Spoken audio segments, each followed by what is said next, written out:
confirmada. Es para el 14 de agosto. Bien. Entonces, ya saben, tenemos aquí algo de tiempo.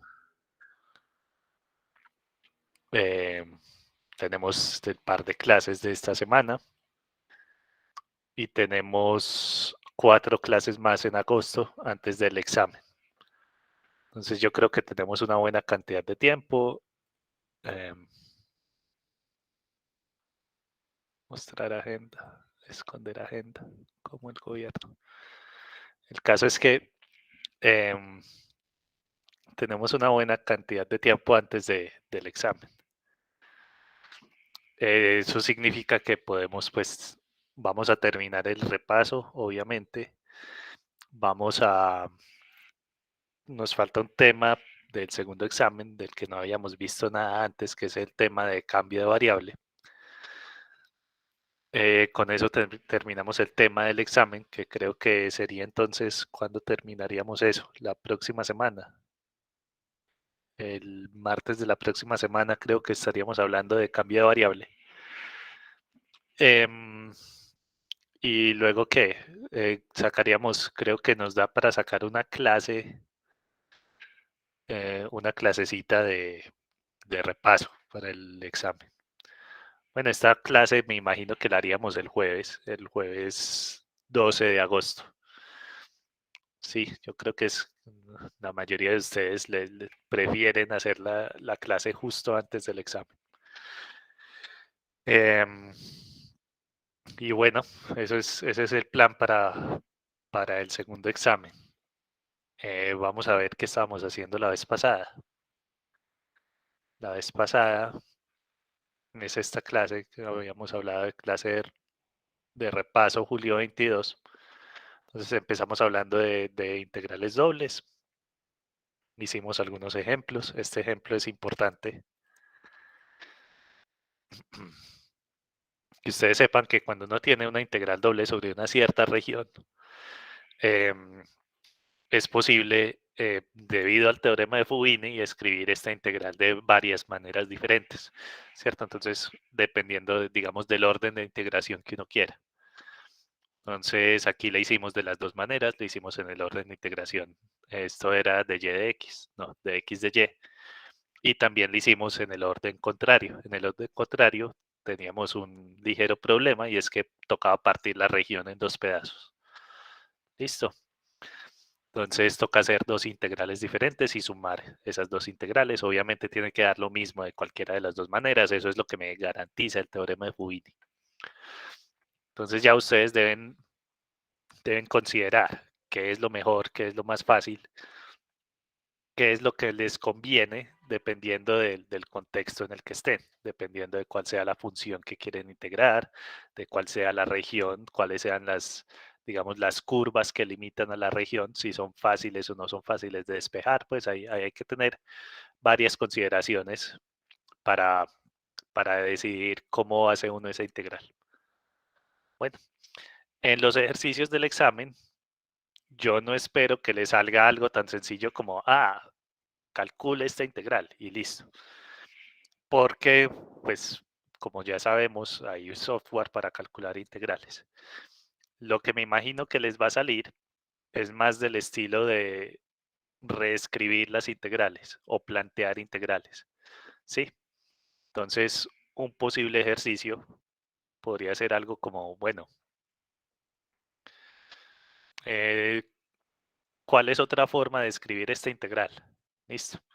Entonces, ¿cuál sería el ejercicio ahí? Primero, coger esta integral, identificar la región de integración, dibujar la región de integración, darse cuenta de que se puede hacer en el otro orden de integración, digamos de y de x, y reescribirla en el otro orden. Bueno, y eso es algo que un computador no les va a hacer. Bueno, un computador. em, bueno, no sé, de pronto hay software ya para que haga eso, aunque creo que sería un poquito complicado hacer ese cambio, programar un computador para hacer ese cambio, aunque Pues Wolfram está lleno de genios, quién sabe, de pronto ya lo hicieron. Pero bueno, ese es como el tipo de ejercicios que yo me imagino que les pueden salir. Que ustedes no tengan que calcular la integral sea lo mínimo, ¿cierto? Ya que a ustedes lo que les interese sea manipular la integral y ver cuáles son otras formas de calcular esa misma cantidad. Listo. Luego hablamos de coordenadas polares. Esto de coordenadas polares es como va por la misma línea de lo que hicimos anteriormente, simplemente coger una integral y reescribirla de otra manera, em, de forma que sea un poco más fácil de calcular. Entonces eso lo hicimos acá. Queríamos integrar XY en esta región. Esta región es fácil de describir en coordenadas polares. Entonces eso fue lo que hicimos. También hicimos este ejemplito de pasar de polares a cartesianas, que es simplemente coger la función en coordenadas polares y manipularla un poquito para que me queden coordenadas cartesianas. Listo. Eso fue todo lo que hicimos la vez pasada. ¿Hay preguntas sobre la clase pasada? Bueno, entonces, ¿qué vamos a hacer hoy? Hoy vamos a recordar las aplicaciones que vimos. Entonces, esto todavía es repaso.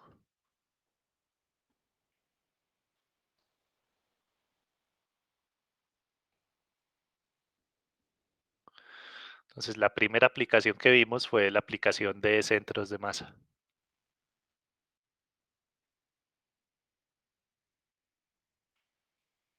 Y aquí de una vez les advierto, em, en la clase que yo les di de centros de masa cometí un error grave. Y es que les di las fórmulas al revés. Sí, esta fórmula que hay aquí que les había dado en la clase 16, está, aquí debería ser my sobre m y aquí debería ser mx sobre m. Yo se las puse al revés. Entonces, corrijan ahí. Igual ahorita las voy a volver a escribir y les voy a poner un anuncio así grande en rojo que diga, ojo con la clase 16 que hay un error. Listo. Entonces, centros de masa. ¿Cómo es este cuento de centros de masa? Resulta que uno tiene em, un objeto. Ese objeto puede tener, digamos, podría ser un hilo, podría ser un objeto de dimensión uno, o podría ser una placa, que se puede considerar un objeto de dimensión 2, o puede ser un objeto tridimensional, dimensión 3. Entonces, no importa cuál de esos tres casos sea, incluso uno podría hacer esto mismo con objetos de dimensión mayor, pero ya no tiene como mucha gracia. Bueno, no se me ocurre una situación en la que tenga gracia. De pronto existe. Bueno, no importa. El caso es que, em, digamos que uno tiene el objeto y tiene una función que le dice cómo es la densidad de masa en cada punto de ese objeto. Entonces, nosotros vamos a trabajar en el caso dos dimensional, que es con integrales dobles. Cuando hablemos de integrales triples, todo este cuento del centro de masa también se puede hacer en integrales triples. Entonces, centros de masa. em, Tenemos una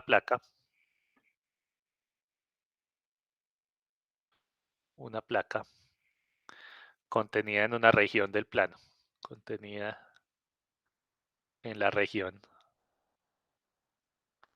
R del plano.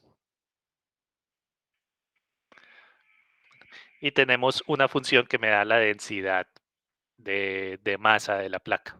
Bueno, ya les había dicho también en la clase anterior, bueno, no en la anterior, sino en esa clase 16, que la densidad puede ser de otras cosas también, no solo de masa, puede ser densidad de carga, pues uno puede hablar, digamos, de densidad de población o qué sé yo. En nuestro caso vamos a trabajar con densidad de masa. Entonces, eh, la función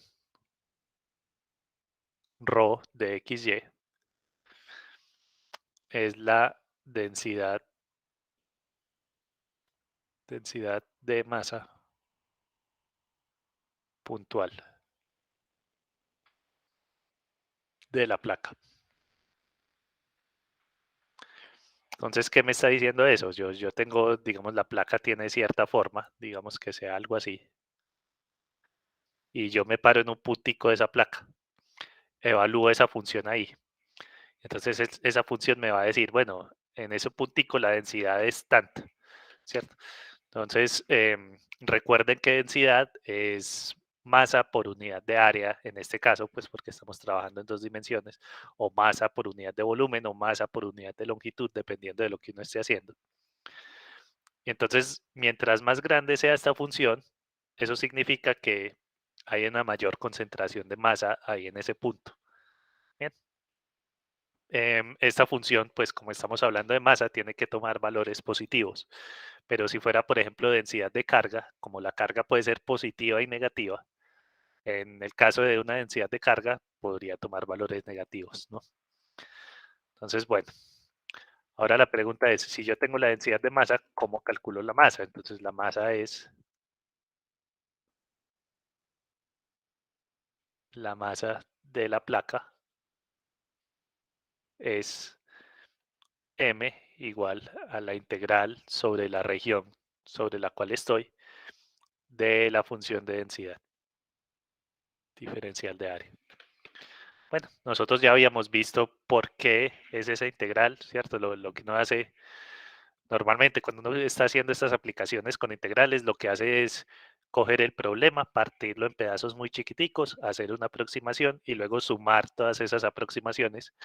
Cuando yo digo sumar, me refiero a hacer la integral. ¿Listo? Entonces, resulta esta fórmula. Mm, listo. Entonces, calcular la masa es muy fácil, es simplemente integrar la densidad. Ahora, resulta que hay un par de números que se llaman los momentos de masa del objeto. Y de esos momentos, básicamente lo que me están diciendo es cómo está distribuida la masa alrededor de los ejes. Bueno, entonces, momentos de masa.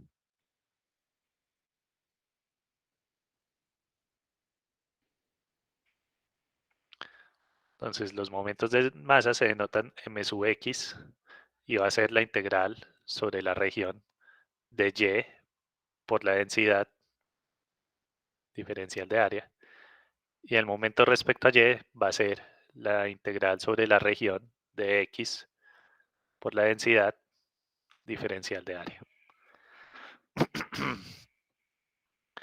Bueno, entonces noten una cosa acá. Es muy similar a la función, a la integral de la masa, solamente que tiene una variable adicional acá, esta o esta. Listo. Y esa variable, pues es, digamos, si estoy calculando el momento respecto a x, la variable es la contraria, ¿sí o no? Momento respecto a y, aquí se pone una x. ¿De dónde salen esa y y esa x? Pues como les dije, estos momentos me están dando como una medida de que, cómo es la distribución de la masa alrededor de un eje. Entonces, digamos que yo tuviera aquí, este es el eje Y. Bueno, entonces yo quiero calcular el momento de masa respecto al eje Y. Entonces yo lo que voy a hacer, digamos que yo tuviera un montón de masas puntuales. Digamos que yo tengo una masa 1 acá, por aquí tengo una masa 2,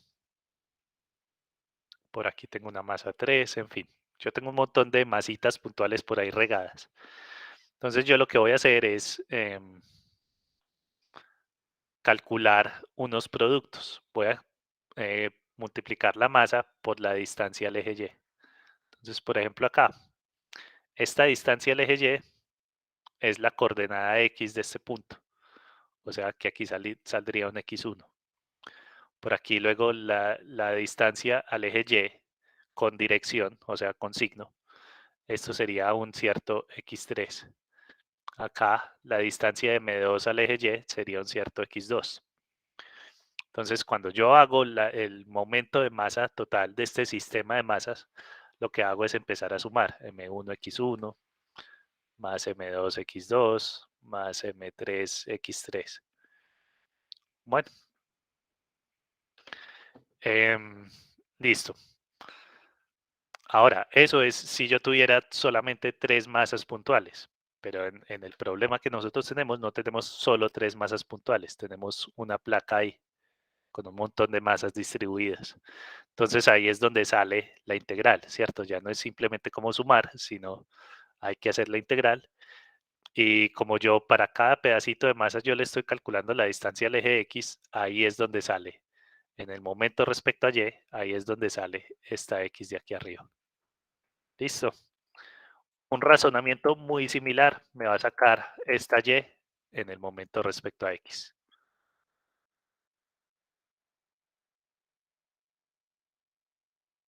Entonces de ahí salen y como les dije, MX, MY indican la distribución de la masa. Distribución de la masa respecto a los ejes X y Y respectivamente.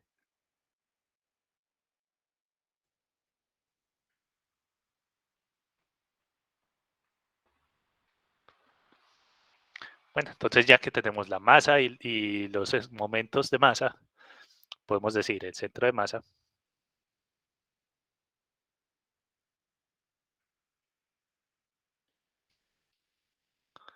es coger X barra Y barra igual. Aquí sale el momento respecto a Y sobre la masa y este es el momento respecto a X sobre la masa. Bueno, em,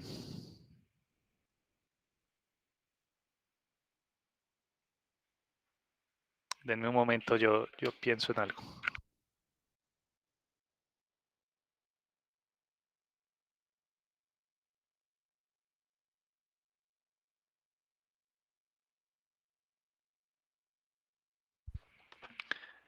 Listo. Entonces Profe, aquí, no serían al revés. esa era lo que les iba a decir. Yo en la clase 16, los puse al revés, pero esto es un error. Bueno, si ustedes se fijan en el libro, a ver dónde está el libro, la parte de centros de masa. Aplicaciones de integrales dobles, sí.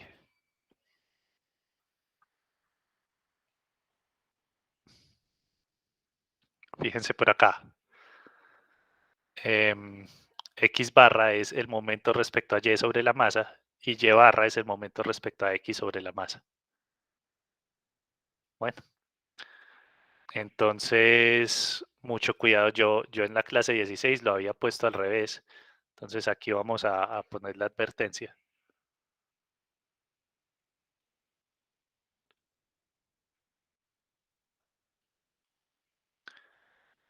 Esta fórmula está al revés en la clase 16. Eso es un error.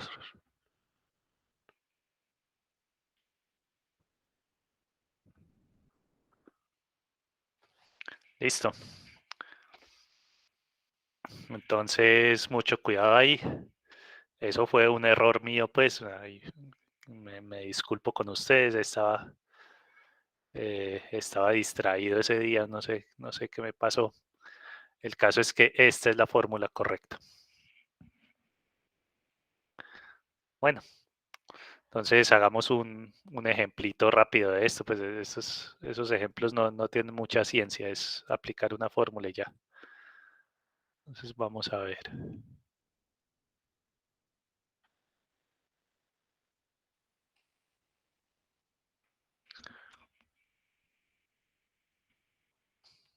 Entonces aquí en los ejercicios 3 a 10, todos son ejercicios de ese estilo. Me dan una cierta densidad y una región y hay que integrar sobre esa región. Hay que calcular el centro de masa. Em, yo quería ver, de pronto hay alguno en coordenadas polares. Pues no parece. Bueno, no, entonces escojamos cualquiera de esos. Digamos el 7.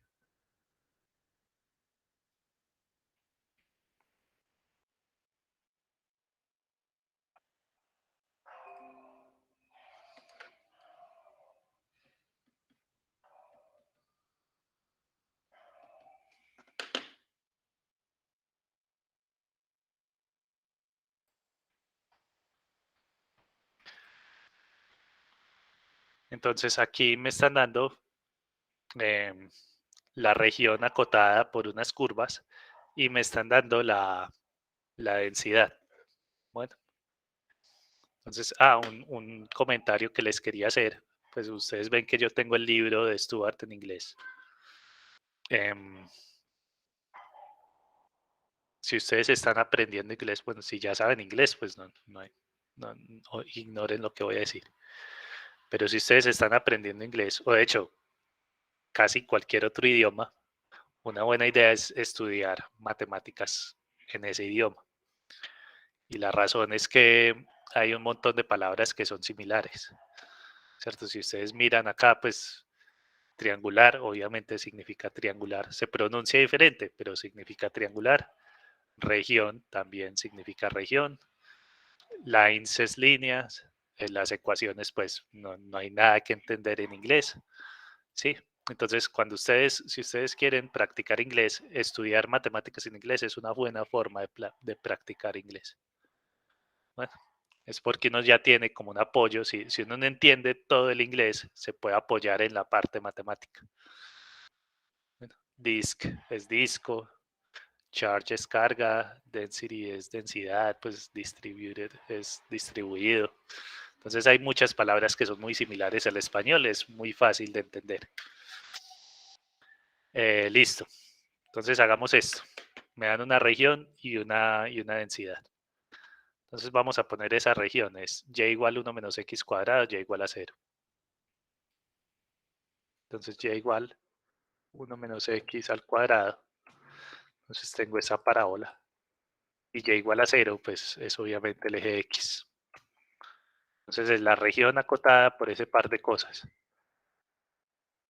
Voy a describir la región de una vez. Entonces eso es menos 1 menor que x menor que 1. Listo. Y la y, 0 menor que y, menor que esa parábola, o sea, menor que 1 menos x al cuadrado. Listo, esa es la región sobre la cual queremos trabajar. Em, y ahora tenemos la densidad. Entonces, calculamos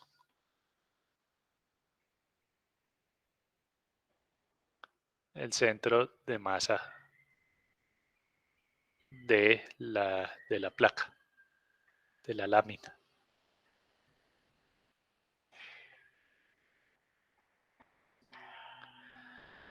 Bueno, entonces, ¿cómo se va a hacer eso? Pues la región D ya la tenemos descrita como una región de tipo, no recuerdo qué es eso, uno de los dos tipos en todo caso.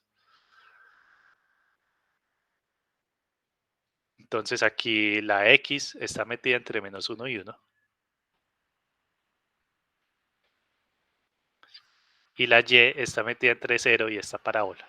0 menor o igual que Y, menor o igual que 1 menos X al cuadrado. Listo. Entonces, ¿qué sería la masa? Para calcular la masa tenemos que integrar esta función en esta región.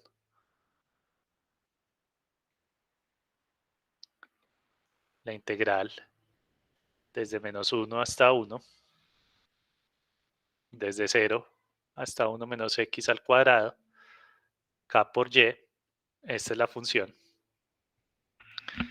Y luego va el diferencial, que el diferencial sería de y de x. Listo, estos son los límites para la y, estos son los límites para la x. Listo, entonces eso es la masa. Vamos a poner esa integral acá.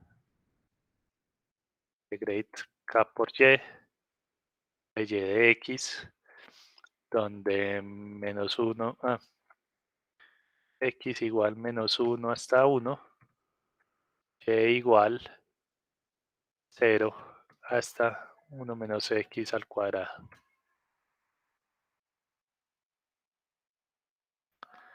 Area of a circle is easy as pi. Listo. Ahí está la integral. ¿Hasta aquí hay alguna pregunta? Vamos bien.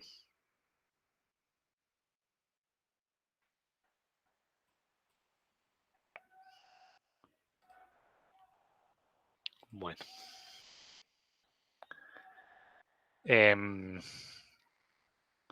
Entonces la masa obviamente va a depender de esa constante K que tenemos ahí y los momentos de inercia también van a depender de esa K. Ahora vamos a ver los momentos de masa, digo.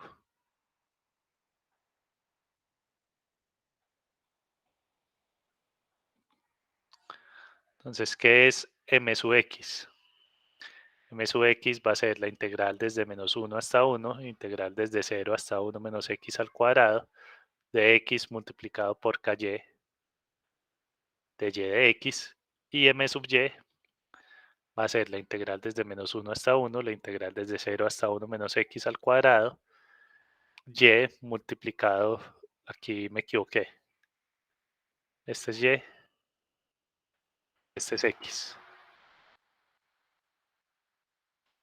x multiplicado por ky de y de x. Bueno, antes de calcular esto,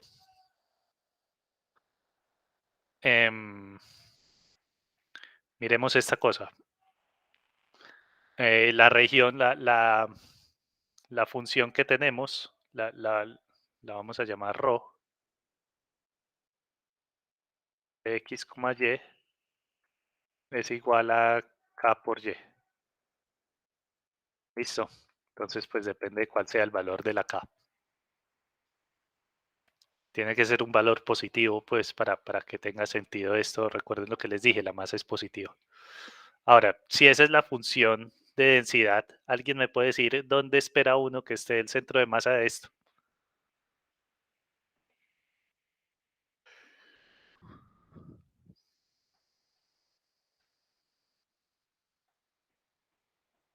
¿Hay alguien por ahí?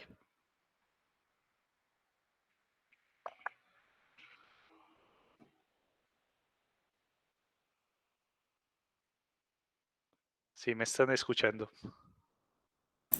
Sí, profe. Alguien comentó que 0 y 0.8, pues las coordenadas. 0 y 0 punto algo. ¿Por qué? Pues está muy cerca, pero me imagino que ya hiciste las cuentas. Pero yo digo sin hacer cuentas, simplemente mirando la forma de la cosa y mirando cómo es la función de densidad, uno podría en el eje x igual 0 porque es simétrico. Exacto.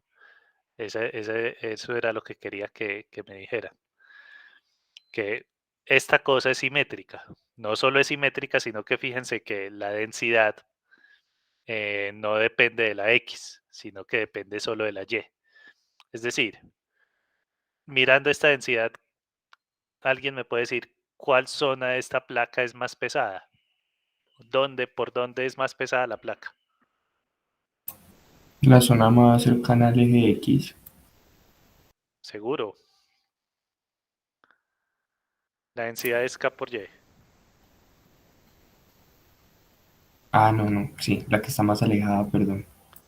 Exacto. Mientras más grande sea la Y, más grande da esta densidad.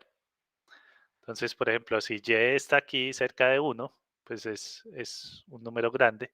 Si Y está aquí cerca de 0, o sea, cerca del eje X, esto da casi 0. Entonces, esta plaquita es muy liviana aquí en este borde y se va volviendo más pesada conforme uno va subiendo. Listo. Pero entonces la densidad no depende de la X. Eso significa que uno esperaría que el lado izquierdo de la placa pese más o menos lo mismo que el lado derecho. Entonces, si uno va a calcular el centro de masa, que es el punto donde se supone que uno puede balancear la cosita esta. Entonces uno esperaría que el centro de masa estuviera aquí en el eje Y, ¿sí? O el eje X igual a 0, como habían puesto por allá. Bueno, entonces, eso que a uno le dice la intuición, como que bueno, si esto es simétrico y la parte izquierda pesa lo mismo que la parte derecha, entonces el centro de masa debería estar en la mitad. Eso lo debemos descubrir con las integrales que tenemos. Entonces vamos a hacer estas integrales. Nuevamente las voy a hacer usando GeoGebra, GeoGebra no, Wolfram Alpha. Entonces aquí tenemos, aquí hay que multiplicar por una Y, es la única diferencia. Entonces pongamos acá Y.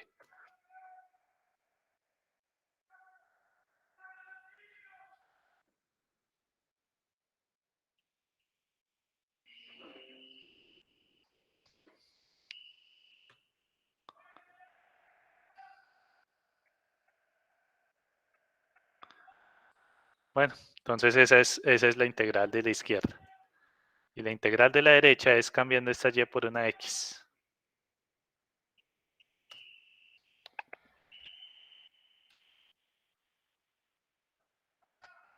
Entonces ahí salió ese 0, que era algo que estábamos esperando.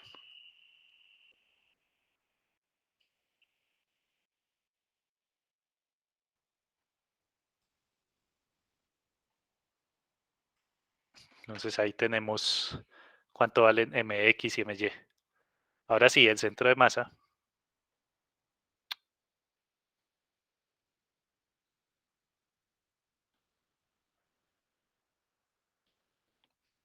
Entonces va a ser el punto con coordenadas x barra y barra, que es igual. X barra es m sub y sobre m. Y barra es m sub x sobre m. Entonces esto va a ser m sub y, habíamos quedado en que era este 0, dividido la masa, que la masa nos había dado 8K sobre 15.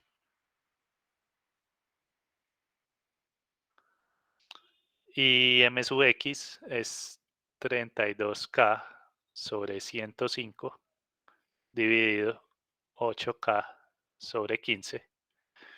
En últimas, esta primera componente entonces da 0, que es lo que esperábamos, que la X, la coordenada X del centro de masa fuera 0. Y en este otro, fíjense que aquí se cancela esta K con esta K. Bueno, entonces, ¿qué me va a quedar? Me va a quedar 32 dividido 8 da 4. Y 15 dividido 105, esto es 7. 6 por 15, eso 6 por 15 da 90. Más 15, 105. O sea, esto es un 7. Em, Esto da 0,4 séptimos.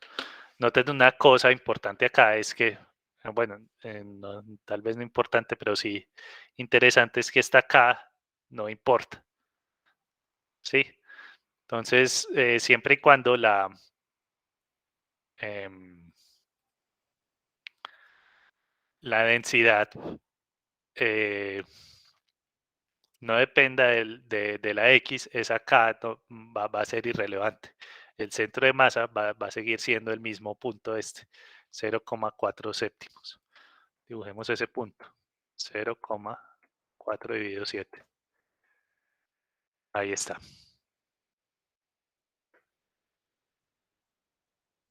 ¿Alguna pregunta?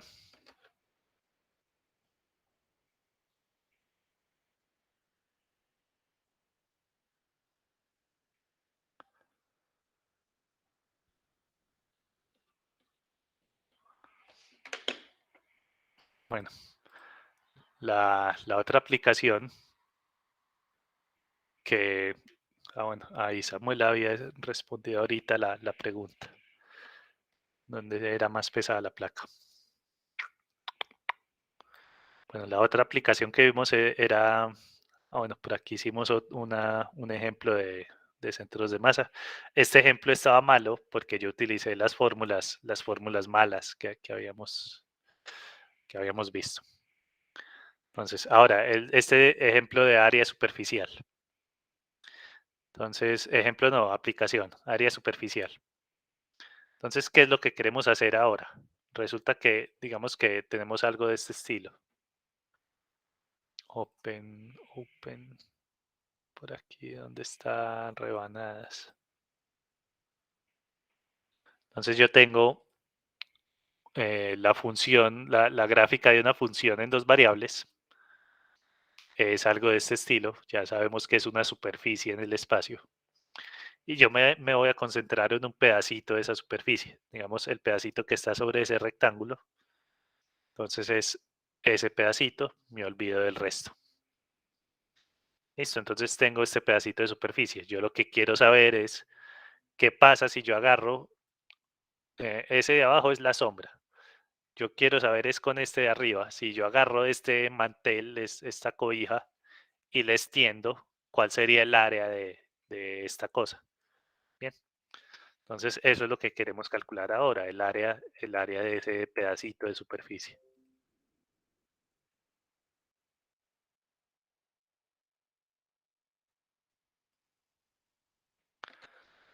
Entonces, vamos a tener aquí varias cosas. Primero, a ver, escribamos con este. Ese está muy oscuro. Ese está muy claro, pero bueno. Vamos a decir que esta cosa está determinada por una función z igual f de x, y.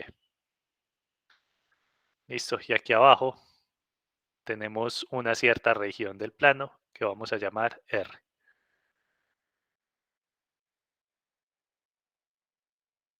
Ahora, em, si uno agarra un cuadrito de esta región del plano, aquí abajo,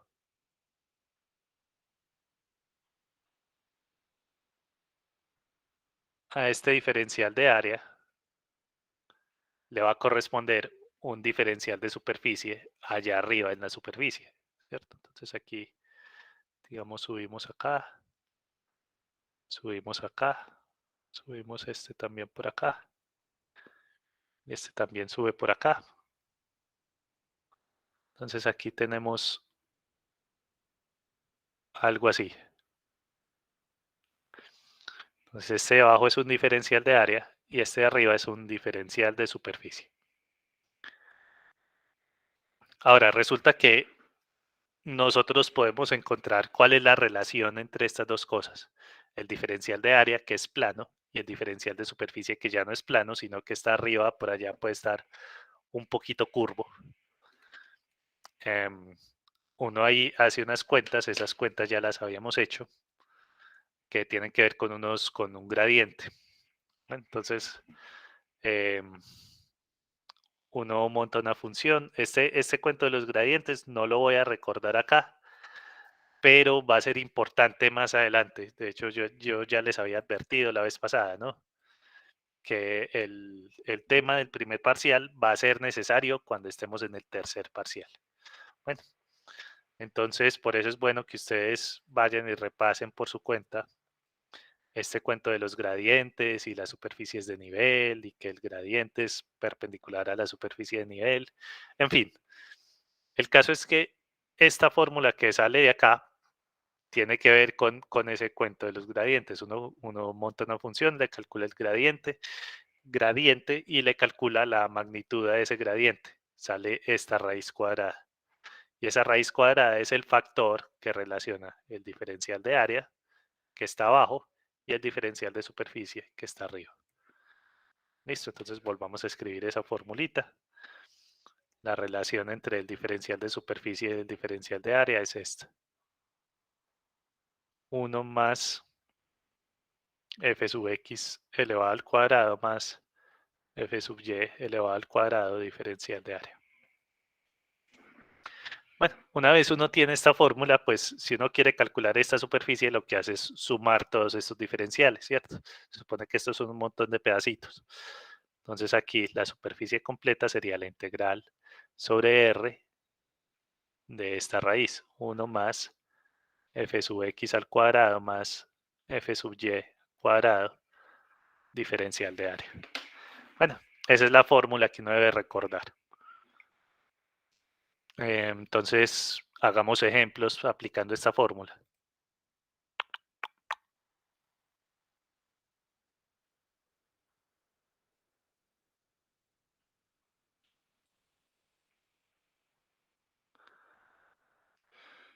Eh, Denme un momento.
Em,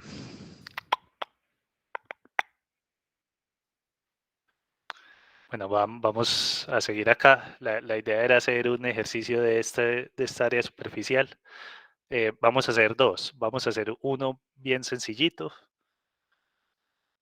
em, y luego vamos a hacer uno un poquito más complicado. Listo, entonces voy a empezar con el uno. El uno es muy sencillo.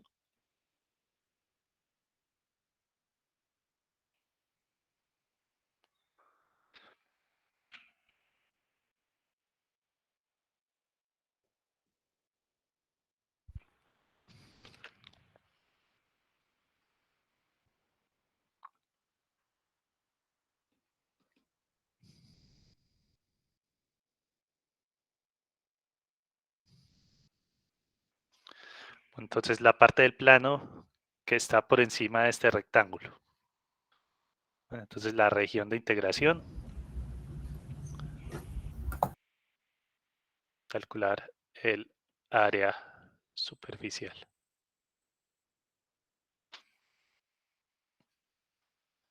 Em, entonces la región de integración, pues es el rectángulo, es lo más sencillo de describir del mundo. Simplemente aquí esto significa que 1 menor o igual que x menor o igual que 4 y 2 menor o igual que y menor o igual que 6. Ahí no hay nada que hacer. Ahora, la parte de este plano que está de encima de este rectángulo. Entonces recuerden lo que yo les dije acá. Acá para poder aplicar esta fórmula, uno necesita que la z sea una función de x y y.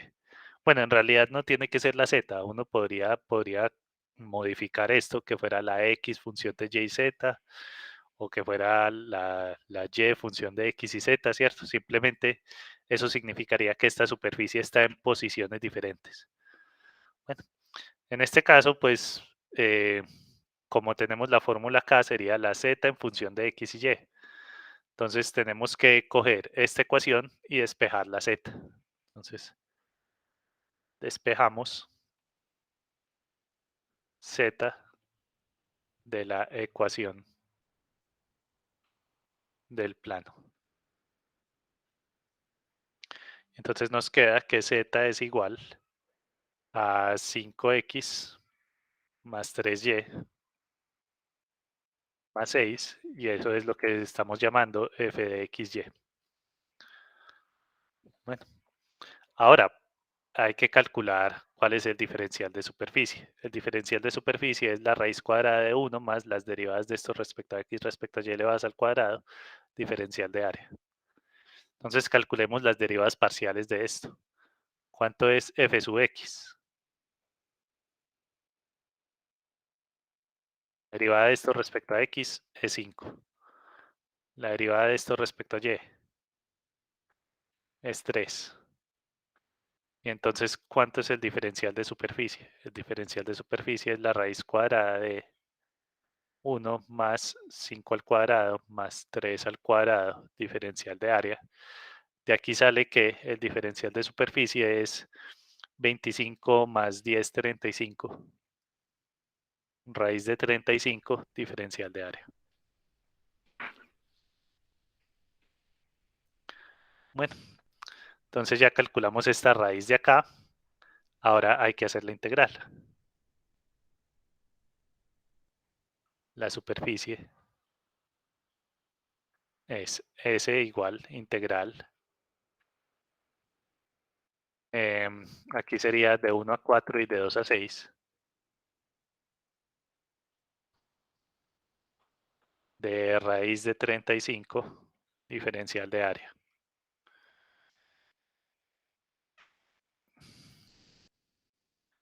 Esto es la raíz de 35, obviamente puede salir de la integral. Esto es de 2 a 6, diferencial de área. Así, sin pensar mucho, ¿cuánto da esa integral? Esa doble integral. 12. 12, sí, ¿por qué? Pues como eso corresponde a pues una región rectangular, sería quitar, por ejemplo, 6 menos 2 sería 4. Y 4 menos 1, Ajá, 3. Y 4 por 3, 12. muy bien. Entonces lo que hiciste ahí simplemente fue calcular el área del rectángulo. Recuerden que eso es una de las propiedades que tienen las integrales. Si yo hago la integral doble sobre una región de diferencial de área, esto me va a dar el área de la región. Bueno, si yo no tengo ninguna función ahí. Entonces aquí esto es raíz de 35 por 12.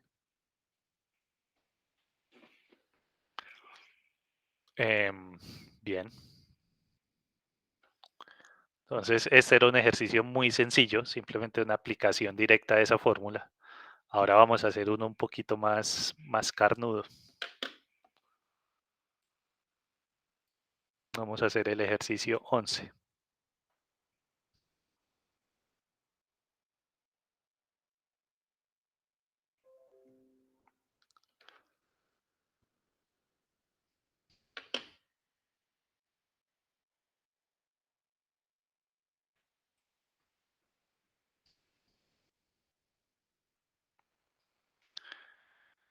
Entonces, nuevamente, el ejercicio es calcular el área superficial.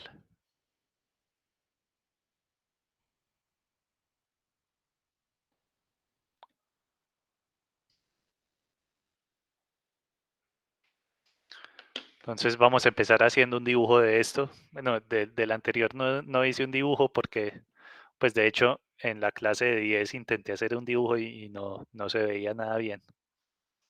Entonces, omití el dibujo. Pero aquí sí podemos hacer un dibujo decente.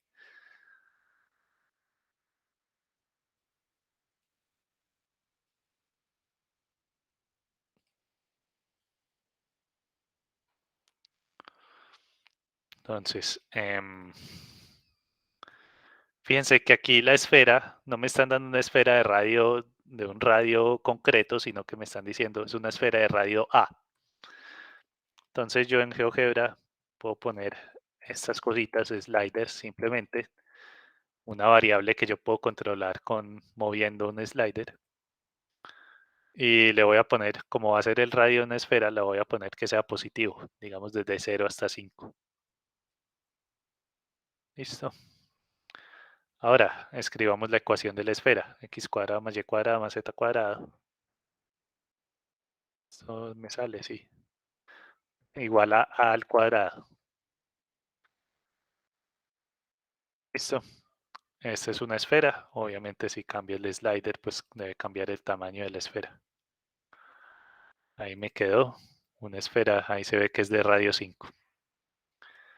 Listo, pongámosla un poquito más decente. Y le voy a bajar un poquito la opacidad. Hasta 40 está bien. Sí, yo creo que ahí se ve bien. Listo. Ahora, me interesa no la esfera completa, sino un pedazo de esta esfera. ¿Qué pedazo? El pedazo que está dentro del cilindro x cuadrado más y cuadrado igual a por x. X cuadrado más y cuadrado igual a por x. Listo, vamos a cambiarle el color a este cilindro para que se distinga un poco mejor.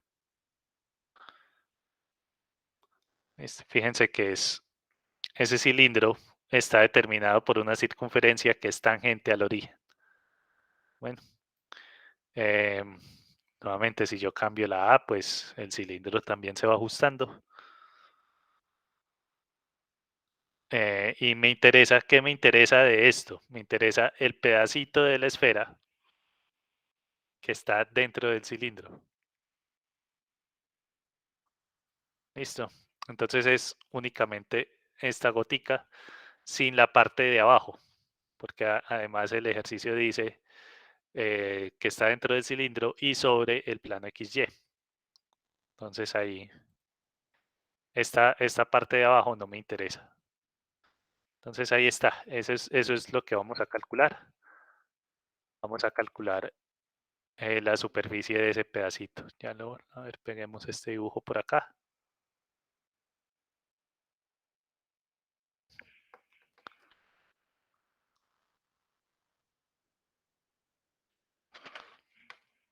Entonces lo que vamos a calcular es como esto.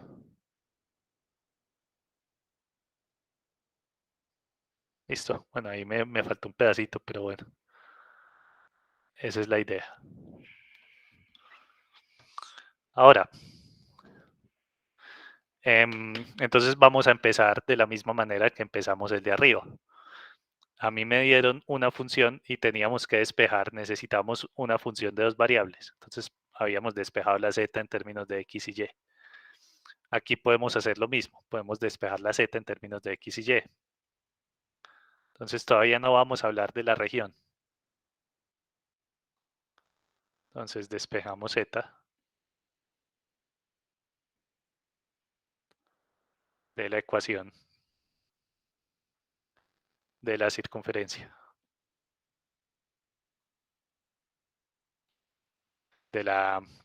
es una esfera.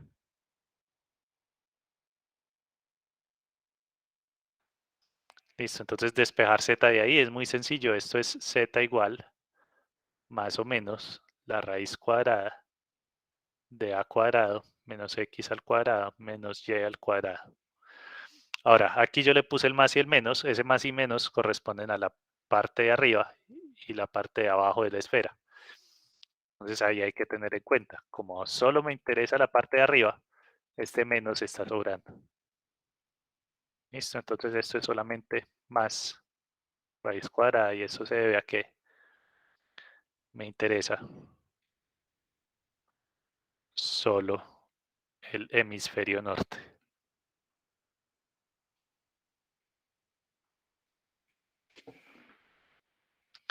Listo. Ahora,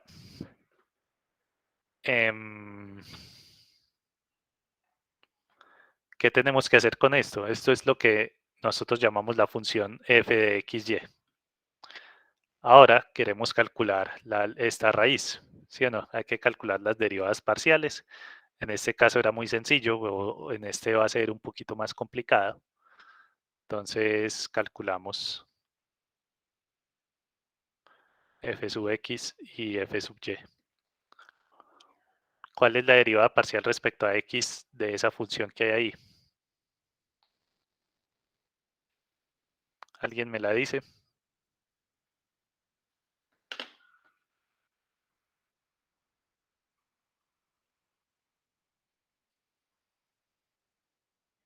Derivada parcial respecto a x de esta raíz. Profe, ¿no vendría siendo menos 2x sobre 2 raíz de lo de a al cuadrado menos x al cuadrado menos y al cuadrado?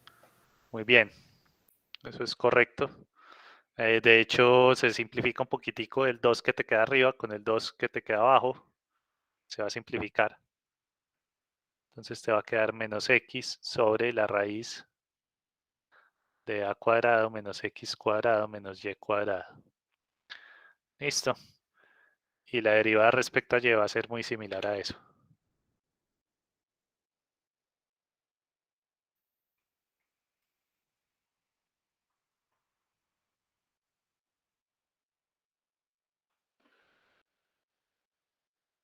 Entonces la derivada respecto a y, aquí arriba va a quedar una y.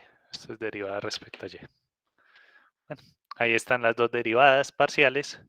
Si les da pereza derivar, recuerden que GeoGebra les ayuda con eso. Entonces yo le puedo decir a esto, f de x, y es igual a la raíz cuadrada de al cuadrado menos x al cuadrado menos y al cuadrado. Listo, entonces fíjense, de hecho ahí me está sacando únicamente el hemisferio norte de la esfera. Y yo le puedo decir, vea, f sub x es igual a la derivada de f respecto a x. Entonces él ahí me sacó la derivada respecto a x y le puedo decir lo mismo respecto a y.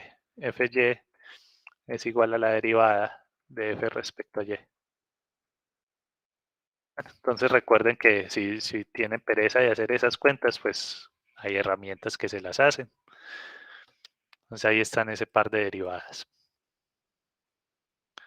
Ahora, el diferencial de superficie es entonces una raíz cuadrada grande que va a salir acá. Vamos. Esa raíz cuadrada va a ser 1 más, pongamos esto acá, x menos x sobre la raíz cuadrada de a cuadrado menos x cuadrado menos y cuadrado, todo eso elevado al cuadrado, más menos y sobre la raíz cuadrada de a cuadrado menos x cuadrado menos y cuadrado, eso también elevado al cuadrado. También si ustedes meten esto, bueno, yo aquí lo hice en GeoGebra, pero si ustedes meten eso en Wolfram y le dan simplificar, eso también les va a salir la expresión simplificada. Aquí pues no es muy difícil hacer esta simplificación, yo la voy a hacer a mano aquí rápidamente. Fíjense que esto al cuadrado, bueno, el 1 lo voy a escribir así, a cuadrado menos x cuadrado menos y cuadrado sobre a cuadrado menos x cuadrado menos y cuadrado, ¿cierto? Eso es 1. Más, cuando yo elevo esto al cuadrado me va a quedar x cuadrado sobre a cuadrado menos x cuadrado menos y cuadrado. Y cuando yo elevo esto al cuadrado me va a quedar y cuadrado sobre a cuadrado menos x cuadrado menos y cuadrado.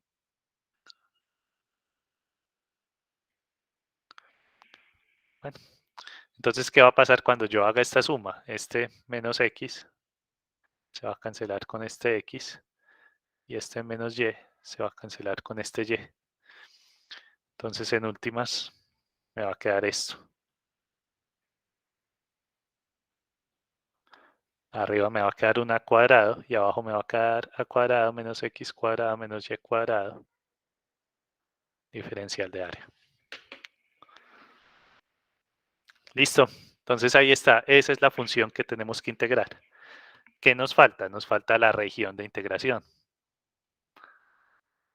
Ahora, para la región de integración hay que tener en cuenta ese cilindro. Fíjense que hasta el momento no hemos hecho nada con ese cilindro. Entonces, para hallar la región de integración, trabajamos con x cuadrado más y cuadrado igual a por x. Bueno, entonces, ¿cuál es la región de integración? Pues es todo lo que esté dentro de ese cilindro. ¿cierto? Entonces eso sería, uno puede pensar, si uno proyecta eso allá en el plano XY, va a ser todo lo que esté dentro de una circunferencia. ¿Cuál circunferencia es esa? Entonces vamos a dibujarla acá. Vamos a hacer lo mismo. Vamos a poner este A, settings, ponemos esto, listo, y vamos a dibujar x cuadrado más y cuadrado igual a por x. Listo, entonces esa es la circunferencia con la que estamos trabajando. Pongamos la de color azul. Entonces el A me va a indicar el radio de esa circunferencia. Ahora, esa circunferencia yo la puedo trabajar en coordenadas cartesianas o en coordenadas polares. Pero en coordenadas polares va a resultar mucho más sencilla. Entonces yo voy a pasar eso a polares. Entonces, la región de integración la región R es el interior de la circunferencia. X cuadrado más y cuadrado igual a por x. Listo. Ahora,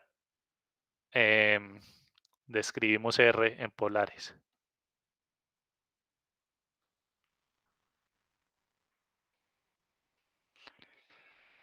Entonces, para describir R en polares necesito describir este círculo en polares. Entonces, en polares es muy sencillo, x cuadrado más y cuadrado es igual a r cuadrado, ¿cierto? Eso me va a permitir cambiar el lado izquierdo de esta ecuación. El lado derecho, pues, es simplemente x es igual a r coseno teta. Entonces, el círculo es r cuadrado igual a por r coseno teta. Aquí, uno de estos r's se va a cancelar con este. Y me va a quedar que el círculo es r igual a coseno teta. Listo. De hecho, aquí yo le puedo escribir esa ecuación en polares también a GeoGebra y él me va a dibujar lo mismo. R igual coseno. Si aquí le pongo la variable teta, él me va a dibujar. Ah, bueno, ahí se la puse sin la A. Me faltó la A. A por coseno teta. Entonces sí, ahí me dibujó exactamente el mismo círculo. Entonces cualquiera de las dos formas de describir el círculo es válida, solamente que la que es en coordenadas polares me va a servir más para la región.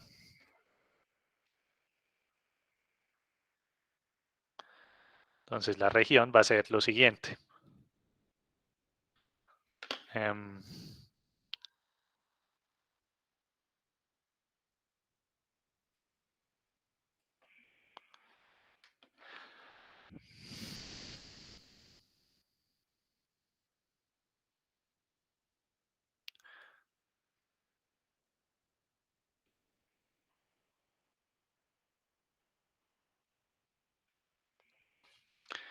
Entonces, una región en coordenadas polares, pues ya sabemos que tenemos que hallar límites para r y para teta. ¿Alguien me puede decir?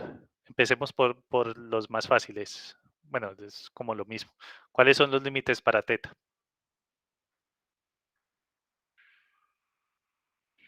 0 a 2pi. De 0 a 2pi. Todos están de acuerdo con eso. Yo diría de menos pi medios a pi medios. De menos pi medios a pi medios. Eso está bien. De 0 a 2pi es un error. Hay más opciones aparte de menos pi medios a pi medios. De 0 a pi. De 0 a pi también funciona. Bueno, entonces, ¿cuál es la razón de eso? La razón es que estos círculos, cuando estos círculos son tangentes al origen, los que tienen ecuación de esta forma, r igual a coseno teta o r igual a seno teta, esos círculos se recorren completamente cuando uno hace la mitad del recorrido en el ángulo teta. ¿Sí? Entonces, por ejemplo, cuando teta, a ver, pongámoslo por acá. Hagamos lo siguiente. Me voy a robar este dibujito de acá. Vamos a poner por acá.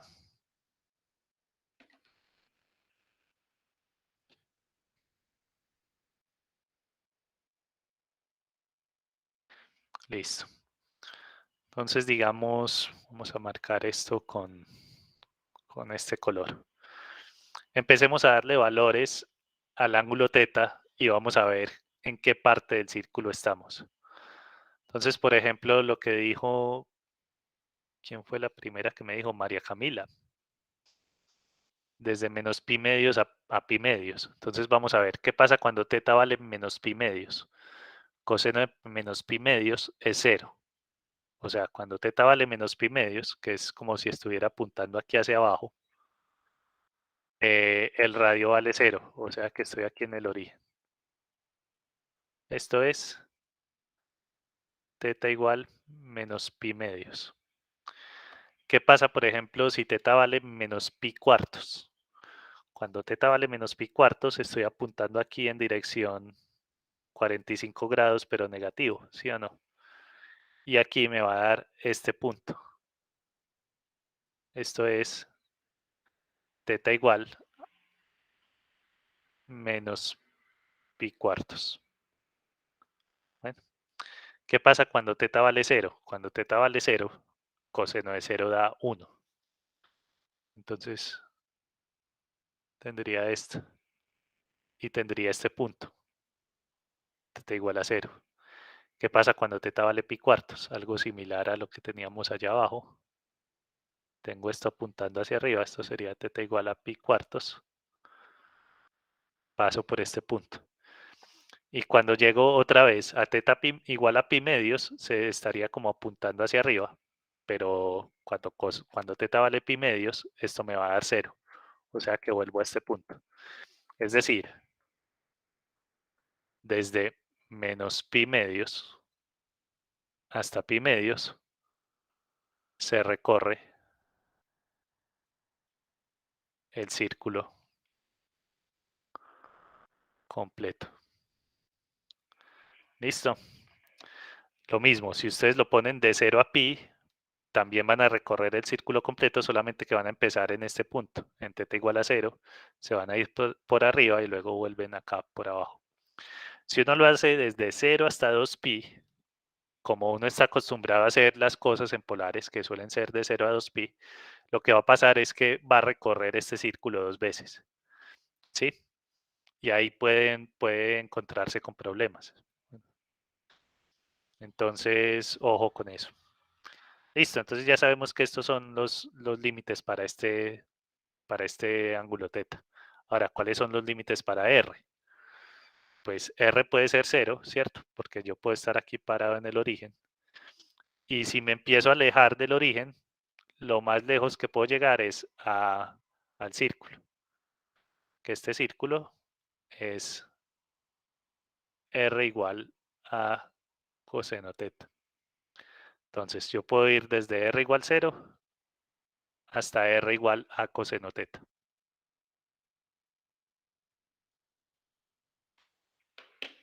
Bueno, esa es la región descrita en coordenadas polares. Bien.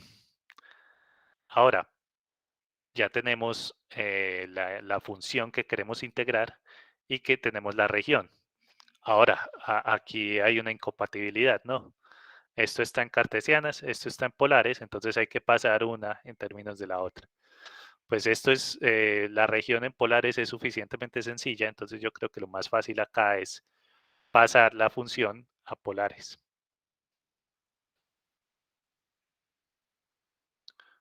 Pasamos de S a coordenadas polares. Entonces, ¿cómo sería eso? El diferencial de S, habíamos quedado que ese diferencial era a cuadrado sobre a cuadrado menos x cuadrado menos y cuadrado, diferencial de área. Entonces, en coordenadas polares, esto va a quedar a cuadrado sobre a cuadrado. Fíjense que esto es como menos x cuadrado más y cuadrado, o sea, menos r cuadrado. Y el diferencial de área, recuerden que hay que ponerle el jacobiano. El jacobiano es una r Aquí uno le pone dr de teta o de teta de r, dependiendo de lo que uno quiera. Como el orden de integración va a ser primero respecto a r y luego respecto a teta, porque los límites de teta son los constantes, entonces lo voy a poner así, dr de teta. Bueno, entonces, ¿cuál es la integral? La superficie. El área de la superficie.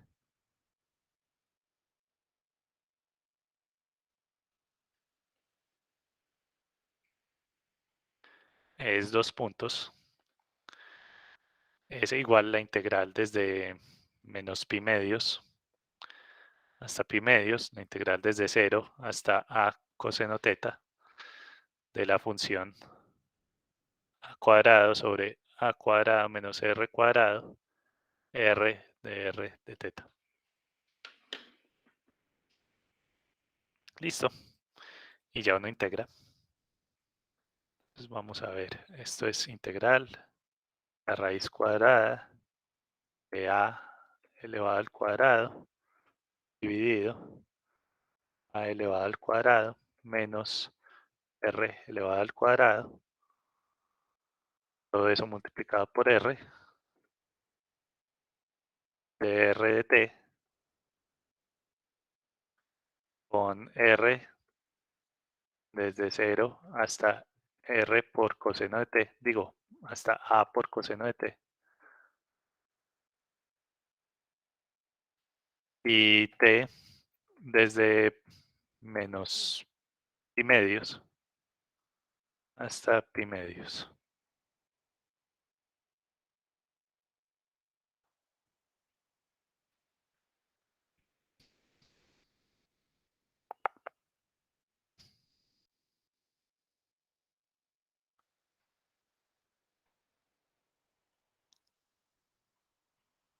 ¿Qué pasó? Se quedó pensando. No le iba a resolver. Qué raro.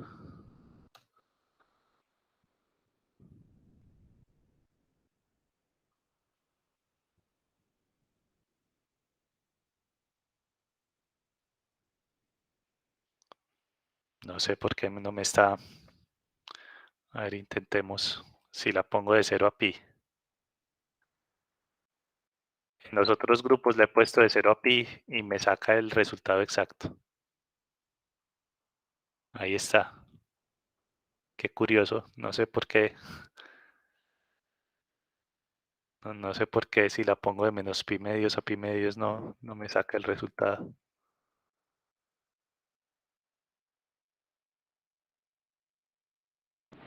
Profe, qué pena. Sí. ¿Tú podrías volver a explicar por qué de 0 a pi también funciona? Pues es que como que me confunde. Sí entiendo de menos pi medios a pi medios, pero cuando es de 0 a pi, no, como que no comprendo. De 0 a pi también funciona. Vos puedes hacer un razonamiento muy similar. Digamos, cuando vos empezás con teta igual a 0, esto te da coseno de 0, ¿cierto? Entonces empezás acá. Yo creo que tal vez tu confusión es qué pasa cuando uno pasa de pi medios como hasta el lado de pi.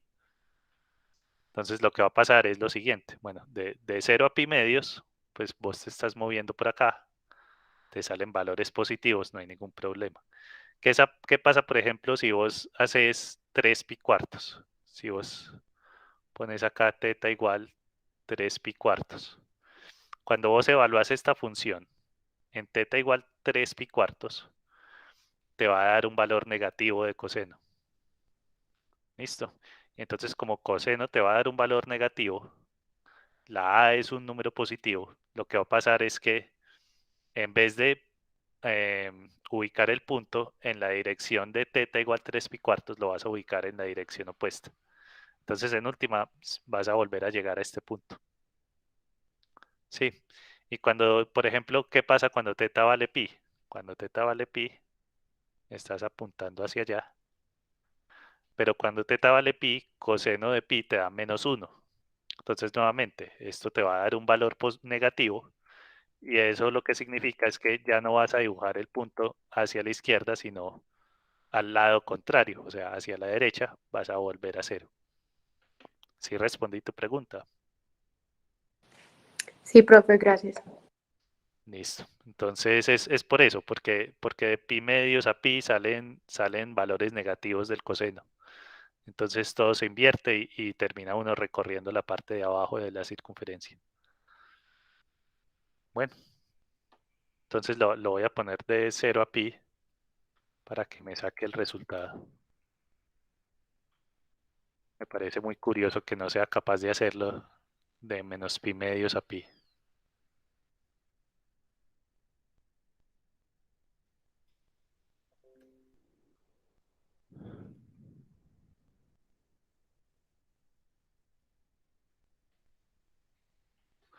Vamos a poner por acá el comentario.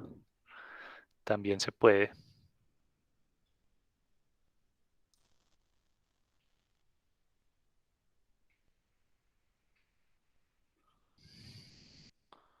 Cero menor o igual que teta menor o igual que pi.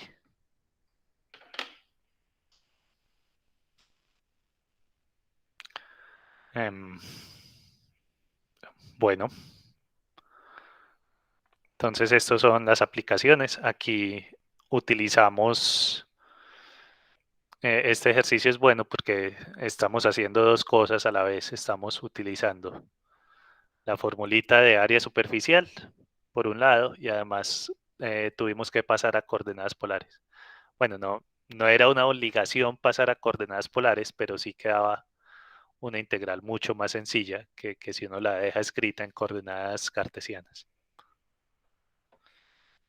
Bueno, ¿hasta aquí hay alguna duda?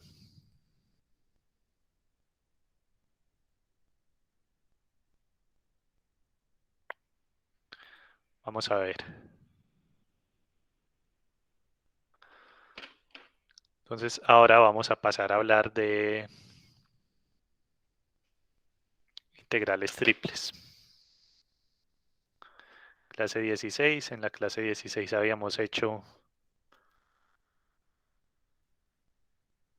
un problemita de área superficial. Y ahora en integrales triples, lo primero que les dije de integrales triples fue que el cuento es muy similar a lo que uno hace en integrales dobles. ¿Cierto? En integrales dobles y en integrales sencillas, que es uno agarra la región sobre la cual va a integrar y la parte en pedazos pequeñitos. Bueno, entonces en el caso de integrales dobles, uno tenía un rectángulo y lo partía en subrectángulos. En el caso de integrales triples, ya uno va a tener una caja y va a partir esa caja en subcajas. Y hace todo el mismo cuento de las sumas de Riemann, ¿sí? Uno parte la cosa, agarra los puntos muestra, evalúa la función en esos puntos muestra, multiplica por el diferencial, por este delta de volumen, luego hace un límite, todo ese cuento de sumas de Riemann para llegar a la definición de integral triple. Bueno, ahora, lo que ya les he dicho muchas veces, nosotros no vamos a hacer sumas de Riemann. Nos vamos a enfocar en cómo se calculan integrales triples. Y para eso, pues, hay que tener unas consideraciones similares a las que tenemos en integrales, en el caso de integrales dobles. Bueno, entonces, en integrales triples tenemos un diferencial, ya es de volumen, no de área, que en coordenadas cartesianas es de x, de y, de z. Bueno, ahora, este diferencial se puede escribir en varias maneras diferentes, en total 6 órdenes diferentes. Y eso significa que vamos a tener 6 tipos de región de integración diferentes. Bueno.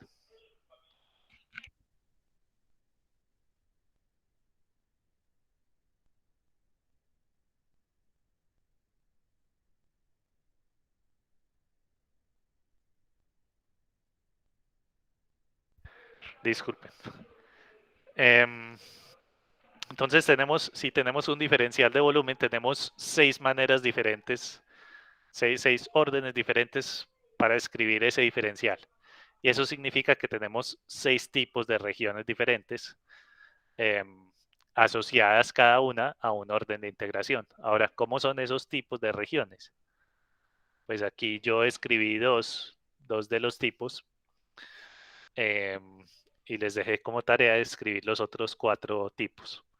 Entonces la idea va a ser muy sencilla. Vamos a seguir la misma, como la misma idea básica que estábamos utilizando en el caso de 2 variables. En el caso de 2 variables, ¿dónde está? Por acá. En el caso de 2 variables decíamos, bueno, la última integral debe hacerse respecto a límites constantes. Bueno, y la primera integral podía depender de la segunda variable. Aquí vamos a hacer algo similar. Entonces, por ejemplo, si yo tengo este orden de integración de x, de y, de z,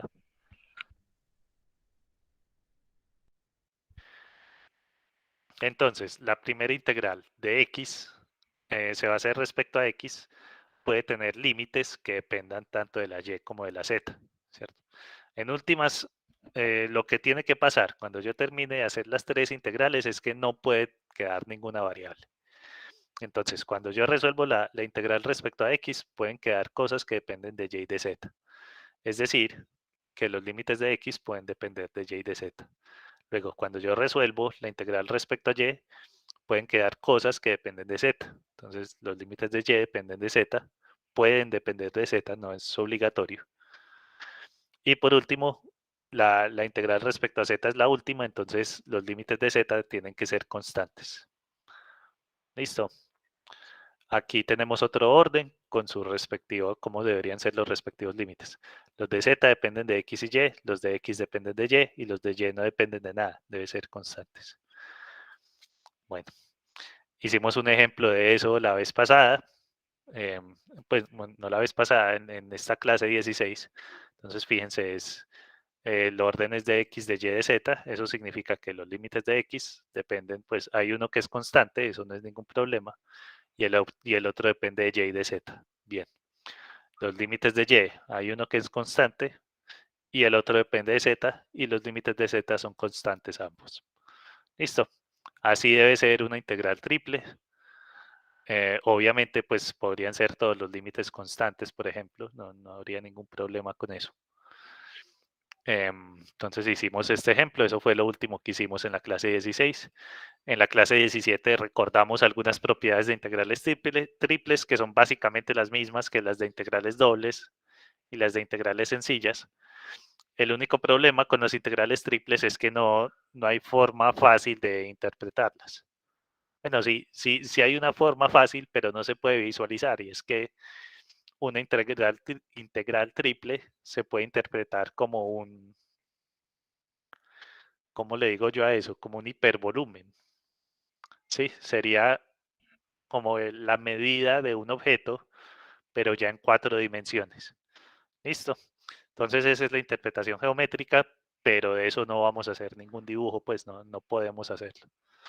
Bueno, sí podemos, pero no sería muy útil.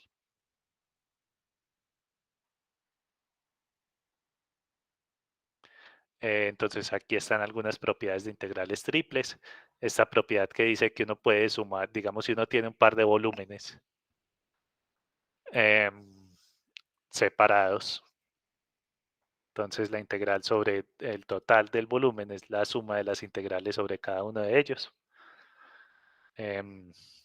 Está el teorema, este es el teorema de Fubini, que dice que si yo tengo una región que se puede escribir como de 2 tipos a la vez, entonces yo puedo hacer la integral de las 2 maneras en los 2 órdenes diferentes y me debería dar lo mismo, ¿cierto? Eso es Fubini, ya lo conocíamos en 2 variables, hay una versión también en 3 variables. Y este ejemplo que habíamos hecho en la clase 17 es para aplicar el teorema de Fubini. Entonces, en este ejemplo, la idea no era calcular la integral, ¿cierto? Porque fíjense que la función ni siquiera me la están dando, simplemente me dijeron una función ahí f de x, y, z. En este ejemplo, la idea era cambiar el orden de integración. Entonces, a mí me lo dieron en el orden de z, de y, de x, y luego lo que queríamos hacer era cambiar el orden de ese orden de integración a otro orden. Bueno, tal vez este no era el orden de integración que nos dieron. Este era un ejemplo de Stuart. Denme un segundo, yo lo busco.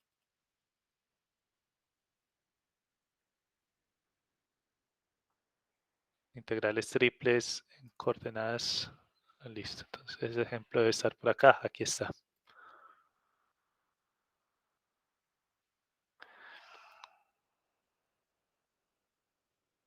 Entonces, sí, me están dando esta integral en este orden, de z, de y, de x, y me dan la región de integración, es este sólido. Me dicen cuáles son los límites de ese sólido, ¿cierto? Aquí tengo esta superficie, es la superficie y igual raíz de x. Este pedacito de plano encima sería z igual 1 menos y. Y luego tengo también las dos caras. Tengo x igual a 0, que sería como la cara del fondo, ese triangulito del fondo. Y tengo z igual a 0, que sería este pedacito que está sobre el plano XY. Listo.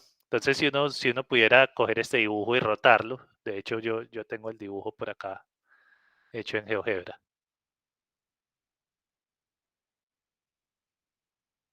Ese se llama triple 2.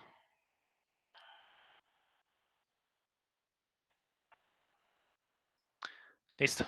Este dibujito es ese mismo que hay ahí. Entonces uno ahí puede, pues este dibujito así que uno pueda rotar es un lujo ya, ¿cierto? Entonces hacer este dibujo requiere un poquito de trabajo. Pero si yo les doy el dibujo, un dibujo similar a este que aparece en el libro, ustedes deberían ser capaces de resolver el ejercicio. Bueno, entonces lo que uno quiere saber es, por ejemplo, si yo escojo otro orden de integración, ¿cómo cambiarían los límites de la integral? Entonces aquí, este es el orden de integración que nos dieron de z de y de x. Ahí, pues este es el volumen. Y aquí lo hicimos en otro orden, de x de y de z. Hicimos todo el razonamiento de que había que pensar pues para resolver eso en ese orden.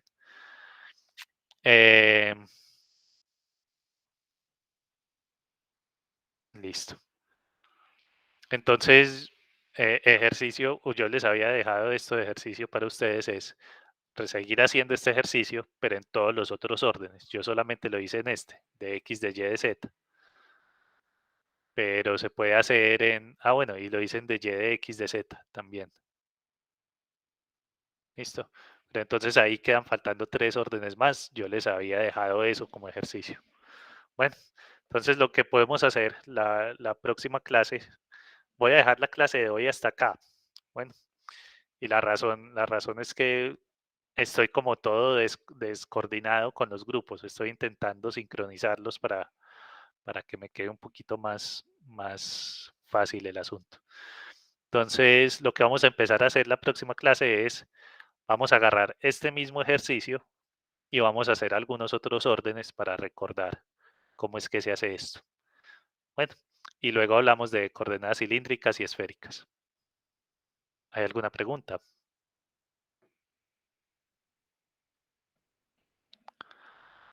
Bueno, entonces ya saben, eso es el tema del que vamos a hablar la próxima clase. Hablamos el jueves. A ver, Pero gracias. con gusto. Gracias, profe. Hasta luego. Gracias, hasta luego.